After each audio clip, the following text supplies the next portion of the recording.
എന്തായാലും ബി അരുൺ കൂടി നമുക്കൊപ്പം ചേരുകയാണ്. അരുൺ, വയനാടും ചേലക്കരയും നോക്കിയാൽ ഏറ്റവും ആവേശം ചേലക്കരയിൽ തന്നെയാണ്. ചേലക്കരയിൽ അവസാന നിമിഷങ്ങളിൽ പക്ഷേ ബൂത്തിൽ ആ ആവേശം കാണുന്നില്ല.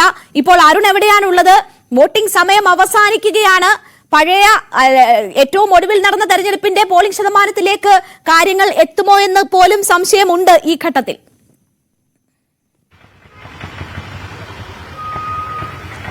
ഏതാണ്ട് അത്രയുമെങ്കിലും പോളിംഗ് ശതമാനം എത്താൻ തന്നെയാണ് സാധ്യത. ഇപ്പോൾ 71 പിന്നിട്ടിരിക്കുന്നു ഔദ്യോഗിക കണക്ക്. ഇത് ഒരുപക്ഷെ അല്പസമയത്തിനകം ഏതാണ്ട് ഒരു മണിക്കൂർ മുമ്പുള്ള കണക്കാണ്. ഔദ്യോഗിക വോട്ടെടുപ്പ് സമയം അവസാനിപ്പിച്ച ശേഷം 6 മണിക്ക് ശേഷം ഒരുപക്ഷെ കഴിഞ്ഞ തവണത്തെ 77-നടുത്തെത്താൻ തന്നെ സാധ്യതയുണ്ട് എന്ന് വേണം മനസ്സിലാക്കാൻ. ശക്തമായ പോളിംഗ് ആയി ഇതിനെ കാണേണ്ടതുണ്ട്. കാരണം നമുക്കറിയാം രാവിലെ മോക്ക് പോളിംഗ് തുടങ്ങിയ സമയം മുതൽ ക്യൂ എല്ലായിടത്തും ഉണ്ടായിരുന്നു. അത് ഉച്ചയ്ക്ക് കടുത്ത ചൂടിൽ നട്ടുച്ച പോലും വലിയ തിരക്കുണ്ടായിരുന്നു. വൈകുന്നേരം കുറച്ച് സമയത്ത് മാത്രമാണ് കുറവുണ്ടായത്. എന്നാൽ ഇപ്പോഴും ചില മേഖലകളിലൊക്കെ നല്ല തിരക്കുണ്ട്. ദേശമംഗലത്ത് ഇവിടുത്തെ ബൂത്തിലൊന്നും വലിയ തിരക്കിപ്പോഴില്ല. ഏതാണ്ട് വോട്ടർമാരൊക്കെ വന്നുപോയി എന്നാണ് മനസ്സിലാക്കേണ്ടത്. വലിയ വാശിയോടുകൂടി മൂന്ന് മുന്നണികളും പ്രവർത്തകരെ ബൂത്തിലേക്ക് എത്തിക്കാൻ ശ്രമിച്ചു എന്നത് വ്യക്തമാണ്. അത് എല്ലാ സ്ഥലങ്ങളിലും നമുക്ക് പോകുമ്പോൾ അനുഭവപ്പെട്ട കാര്യമാണ്. ഇവിടെ ചെറിയൊരു സംഘർഷം നേരത്തെ ഉണ്ടായിരുന്നു. ഇവിടെ കോൺഗ്രസിന്റെ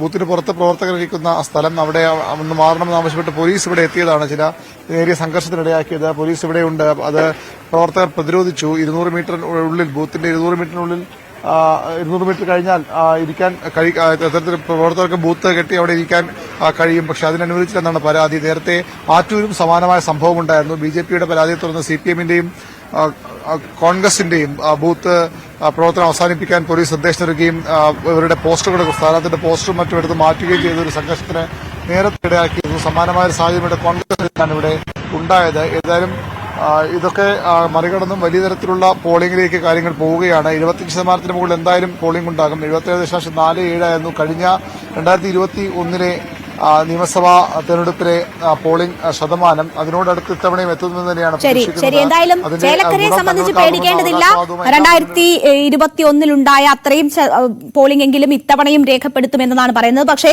ഉപതെരഞ്ഞെടുപ്പ് ആകുമ്പോൾ അതിൽ കൂടുതൽ വോട്ട് രേഖപ്പെടുത്തേണ്ടതാണ്. പക്ഷെ അങ്ങനെയുള്ള അത്ഭുതങ്ങളൊന്നും അവിടെ സംഭവിക്കില്ല എന്ന് അരുൺ സൂചിപ്പിക്കുകയാണ്. നേരത്തെ ഒരു കശപിശ ദേശമംഗലത്ത് അവിടെ ഉണ്ടായിരുന്നു. പക്ഷേ ഇപ്പോഴത് ആ പ്രശ്നങ്ങളൊക്കെ പരിഹരിച്ചിരിക്കുന്നു. പൊതുവെ സമാധാനപരമായാണ് ഇന്നത്തെ ഉപതെരഞ്ഞെടുപ്പിൽ പോളിംഗ് അവസാനിക്കുന്നത്. വയനാട്ടിൽ ഒപ്പം തന്നെ ചേലക്കരയിൽ ഇനി 2 മിനിറ്റ് മാത്രമാണ് അവശേഷിക്കുന്നത്.